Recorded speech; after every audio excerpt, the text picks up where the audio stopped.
ഉൽപ്പത്തി പുസ്തകം 39 അധ്യായം. എന്നാൽ യോസേഫിനെ മിസ്രയീമിലേക്ക് കൊണ്ടുപോയി അവനെ അവിടെ കൊണ്ടുവന്ന ഇശ്മായേല്യരുടെ കയ്യിൽ നിന്ന് ഫറവോന്റെ ഒരു ഉദ്യോഗസ്ഥനായി അകമ്പടി നായകനായ പോത്തിഫർ എന്ന ഒരു മിസ്രയീമ്യൻ അവനെ വിലയ്ക്ക് വാങ്ങി. യഹോവ യോസേഫിനോടുകൂടെ ഉണ്ടായിരുന്നതുകൊണ്ട് അവൻ കൃതാർത്ഥനായി മിസ്രയീമ്യനായ യജമാനന്റെ വീട്ടിൽ പാർത്തു. യഹോവ അവനോടുകൂടെ ഉണ്ടെന്നും അവൻ ചെയ്യുന്നതൊക്കെയും യഹോവ സാധിപ്പിക്കുന്നു എന്നും അവൻ്റെ യജമാനൻ കണ്ടു. അതുകൊണ്ട് യോസേഫ് അവന് ഇഷ്ടനായി ശുശ്രൂഷ ചെയ്തു. അവനവനെ ഗൃഹവിചാരകനാക്കി തനിക്കുള്ളതൊക്കെയും അവൻ്റെ കയ്യിൽ ഏൽപ്പിച്ചു. അവൻ തൻ്റെ വീട്ടിനും തനിക്കുള്ള സകലത്തിനും അവനെ വിചാരകനാക്കിയത് മുതൽ യഹോവ യോസേഫിൻ്റെ നിമിത്തം മിസ്രയീമ്യൻ്റെ വീടിനെ അനുഗ്രഹിച്ചു. വീട്ടിലും വയലിലും അവനുള്ള സകലത്തിന്മേലും യഹോവയുടെ അനുഗ്രഹമുണ്ടായി. അവൻ തനിക്കുള്ളതൊക്കെയും യോസേഫിൻ്റെ കയ്യിൽ ഏൽപ്പിച്ചു. താൻ ഭക്ഷിക്കുന്ന ഭക്ഷണമൊഴികെ അവൻ്റെ കൈവശമുള്ള മറ്റു യാതൊന്നും അവൻ അറിഞ്ഞില്ല.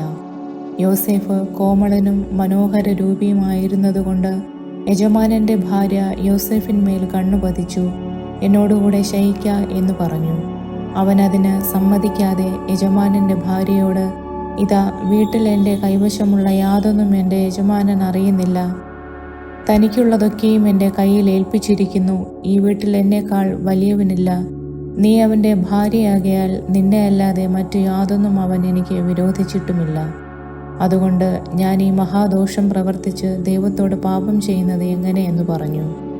അവൾ ദിനം പ്രതിയും യോസേഫിനോട് പറഞ്ഞിട്ടും അവളോടുകൂടെ ശയിപ്പാനോ അവളുടെ അരികെ ഇരിപ്പാനോ അവൻ അവളെ അനുസരിച്ചില്ല. ഒരു ദിവസം അവൻ തൻ്റെ പ്രവൃത്തി ചെയ്യുവാൻ വീട്ടിനകത്ത് ചെന്നു.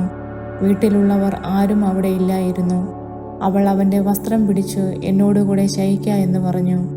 എന്നാൽ അവൻ തൻ്റെ വസ്ത്രം അവളുടെ കയ്യിൽ വിട്ടേച്ച് പുറത്തേക്ക് ഓടിക്കളഞ്ഞു.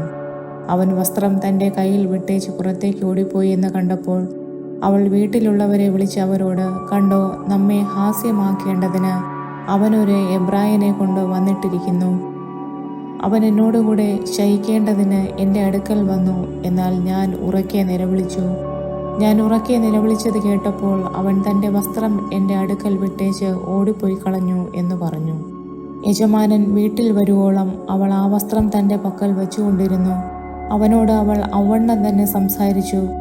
നീ കൊണ്ടുവന്നിരിക്കുന്ന എബ്രായദാസൻ എന്നെ ഹാസ്യമാക്കുവാൻ എൻ്റെ അടുക്കൽ വന്നു.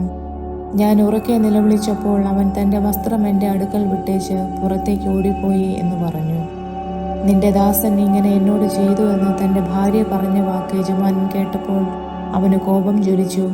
യോസേഫിൻ്റെ യജമാനൻ അവനെ പിടിച്ച് രാജാവിൻ്റെ ബദ്ധന്മാർ കിടക്കുന്ന കാരാഗൃഹത്തിലാക്കി.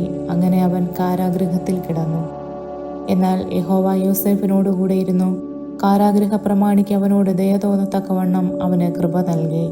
കാരാഗൃഹത്തിലെ സകല ബദ്ധന്മാരെയും കാരാഗൃഹ പ്രമാണി യോസേഫിൻ്റെ കയ്യിൽ ഏൽപ്പിച്ചു. അവരുടെ പ്രവൃത്തിക്കൊക്കെയും അവൻ വിചാരകനായിരുന്നു. യഹോവ അവനോടുകൂടെ ഇരുന്ന് അവൻ ചെയ്തതൊക്കെയും സഫലമാക്കുക കൊണ്ട് അവൻ്റെ കൈക്കീഴിലുള്ള യാതൊന്നും കാരാഗൃഹ പ്രമാണി നോക്കിയില്ല. ആമേൻ.